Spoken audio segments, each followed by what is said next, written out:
Hello students, I welcome you all to my channel Nursing 360 hashtag Nursing Knowledge. So आज हम part 2 में पढ़ाई करेंगे मायोकार्डियल इन्फेक्शंस के जो बाकी टॉपिक है, जो कंटेंट है, उसके बारे में आज हम डिटेल्स में पढ़ाई करेंगे. So first let's start with the pathophysiology of the myocardial infarction. So हम लोगों ने जब एंजाइना पेक्टोरिस टॉपिक को जब डिस्कस किए थे, तो एंजाइना का जो भी कॉजेस है हम लोगों ने पढ़ाई किया था कि अनस्टेबल एंजाइना वो अगर प्रोलॉन्ग टाइम तक प्रोग्रेस होता रहे, it will lead to the myocardial infection if it is not treated urgent, right? So when we studied about the angina pectoris and the CAD topic, do you remember what was the main causes for that? Any plaque formations or the rupture of the plaque, right? Or any certain vasoconstrictions or vasospasm which may lead to the angina pectoris. In that also we have studied about the stable angina, unstable angina and presbytal angina. So when the unstable angina due to severe lackage of the blood supply to the coronary artery will be prolonged time तक जब वो continue होता जाएगा, what will happen? It will lead to the myocardial infarction. So in that also when we studied the pathophysiology, it is very similar to heart attack pathophysiology. So both are almost same because the causative factors and the progress from the angina to the heart attack, it is the pathway is same. So both is almost same. So let's start the pathophysiology of the heart attack. First of all, due to atherosclerosis, plaque formations and thrombus, the rupture of the plaque, which will lead to the obstructions of the coronary artery. Then, because of arterial spasm, what will happen? Reversible obstructions of the coronary artery. Right? Yesterday also we have, in the first part we have studied. Due to vasospasm, suddenly there is obstructions is there, and after that it will relax and the blood flow will be continuing in like a normal. But during that particular period, the blood supply will not occur. So it is a reversible obstructions, and due to conducting system failure, okay, in the types we have discussed, what will happen? The normal heart pumping actions will fail. The ventricle, example VF, ventricular fibrillations, what will happen? The ventricular will fail to eject the blood out from the ventricle. So it will remain inside the ventricle, and prolonged remaining of the blood will lead to the clotting of the blood inside the ventricle, and that will lead to the ultimately sudden loss of the cardiac function. So these three reasons mainly will lead to the ischemia, the lack of blood and oxygen supply to the myocardium here.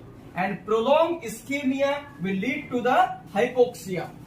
The tissue will have a severe shortage of the oxygen. Tissue means the myocardium layer. And the hypoxia, if it is prolonging more and more and taking time, what will it lead to? It will lead to the coronary thrombosis, and finally the permanent clot will lead to the myocardial necrosis.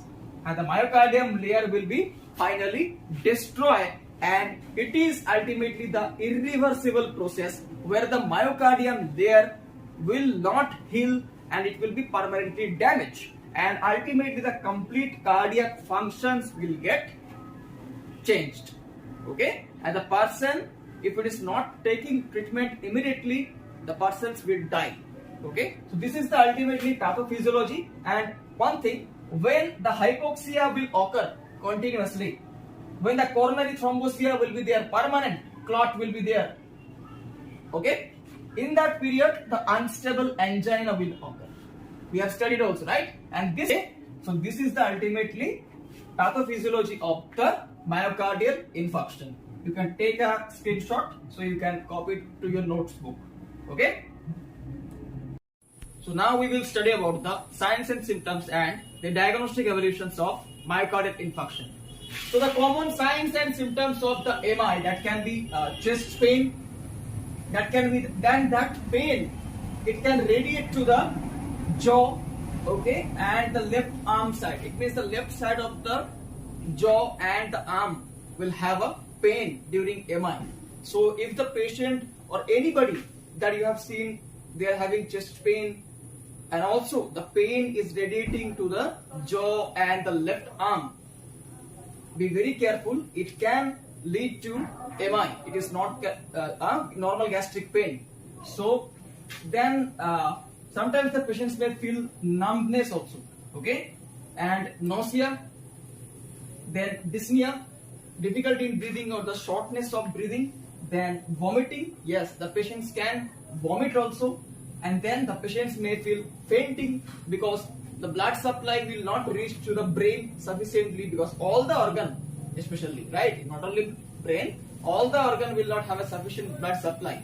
So the patients may feel fainting also, and the patients may feel his own heartbeat, palpitations, faster heartbeat will be there, irregular heartbeat will be there, okay, and also the diaphoresis. The patients will be having a severe sweating, continuously sweating will be there in the patient's body. So these are the common signs and symptoms of myocardial infarction. What can be the diagnostic evolutions of the MI? First, a thorough history collections we have to take.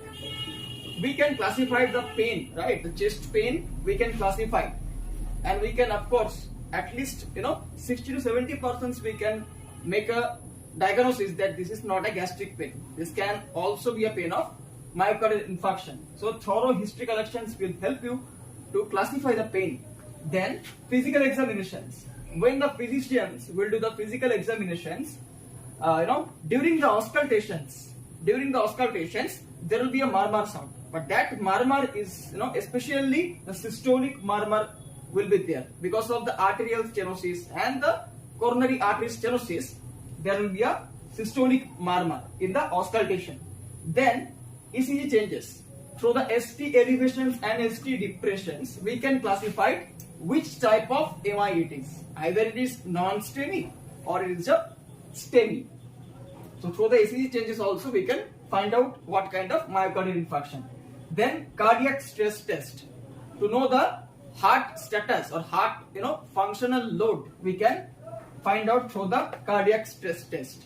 Then PET scan. This is a kind of scan, especially where the angiography will be failed to enter, because the clot, it may be very much covering the whole artery. So the catheter we can't push inside the artery. So due to that conditions, when it will be failed to identify, for that PET scan will help, because with the radioactive items we will push through the IV, and that will be circulating inside the blood, and where the clot actually forming we can find out without even inserting any catheter. So that's how the PET scan also can identify the locations that where the clot is getting formed. So in blood test, there are specific tests that we can identify the myocardial infarctions. In that, the cardiac enzyme or the cardiac biomarker, in that also troponin is there, creatinine kinase is there, creatinine kinase, myoglobin binding is there, CKMB, they are the subtype of CK, and the myoglobin.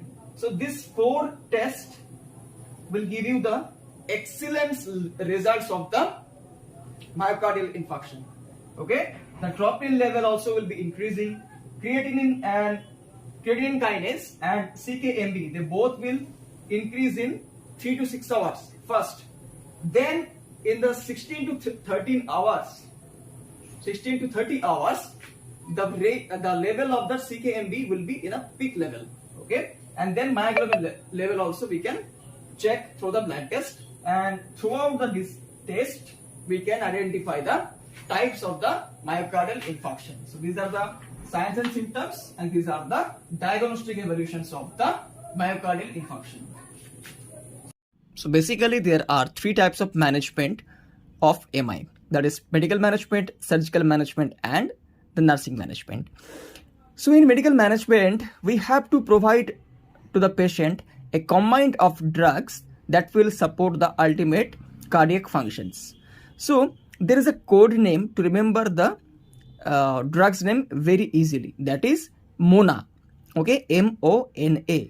M for morphine, that we will provide through the IV or the IM to prevent the superior elevations of the cardiac biomarker, and also it will help the cardiac preload and it will relieve the pain. O for oxygen administrations we have to provide, as there will be a hypoxia, so the other organ also will be getting damaged if it is prolonged time. So to support that we have to provide artificial oxygen. Then nitroglycerin, what it will do, it will help to dilate the blood vessels and it will help to improve the blood flow, right? So when that blood flow will be improving, there will be a reductions of the pressures in the heart and the pain will get reduced, and also the myocardium layer will get the oxygen through the blood supply. And then A for aspirin. Aspirin will work as an antiplatelet or the anti thrombus agent, which will break the thrombus to maintain the blood flow. And also the other drugs that will be helping full, that is ACE inhibitors, which will prevent the productions of the angiotensins 2, which will be the main causative factors for the vasoconstrictions. Then calcium channel blockers, वो क्या करता है, it will reduce the calcium intake to the muscle, so the muscle will not get contract easily, right? And then beta adrenergic blockers. Okay, so example of calcium channel blockers, we can take it as a nifedipine. Okay, and ACE inhibitors we can take captopril. There is a tablet also and IV both, right? And beta adrenergic blockers, what it will do, if the heartbeat is too fast, it will slower the heartbeat, so the patients will not have a cardiac overfunctions. Okay, so example we can take metoprolol. So these are the combined medications therapy for the myocardial infarctions patients. So in surgery, the first thing, that is CABG or coronary artery bypass graft. What it will do, it will help to create a bypass route for the blood supply. Okay, then PTCA, percutaneous transluminal coronary angioplasty, or which is also known as balloon angioplasty. See, the coronary artery is there where the block are forming. So in that procedures, what we will do, we will insert a catheter where the balloon will be attached, okay, in tip of the catheter. We will inflate the balloon and the pressure will suppress the clot. So when the clot will get suppressed, what we will do, we will remove the catheter again. But this process, for the temporary purpose, it is not a permanent solutions. So coronary stent can be one of the very useful surgery for the patient. What we will do, we will insert a kind of balloon, but it is not exactly balloon. So in that, a stent will be attached. Okay, it's a kind of cage thing that we have also studied in the CAD topic, right? What it will do, we will insert the stent and we will inflate. So we will inflate, it will make a cage-like structure, and that cage-like structure will hold the positions of the coronary artery. Then next surgery is arthrectomy. Okay, so what that arthrectomy will help you, it will almost same like a coronary stent, but here in the tip of the catheter there will be a cutter. That cutter, it will cut the plaque and it will be taken out. So the plaque will be permanently removed, and then if you are placing the stent, it will work much effective. Okay, then the next is transmyocardial laser revascularization. Is a kind of surgery which is done under the laser techniques, where a shunting methods will be applied from the left ventricle to the myocardium. So what it will do, from the left ventricle in the myocardium layer, there is a shunting pathway will be there, and so the purified blood from the left ventricle will be going to the myocardium layer, right? And the myocardium layer will have a continuous blood supply and oxygen supply, so the myocardium layer will be healthy. So these are the mainly surgical management that is available for the heart attack. Okay, so I hopefully this video is very much informative for you. So if you like the videos, please like the videos, subscribe the channel and share the videos with friends. Thank you all. Take care.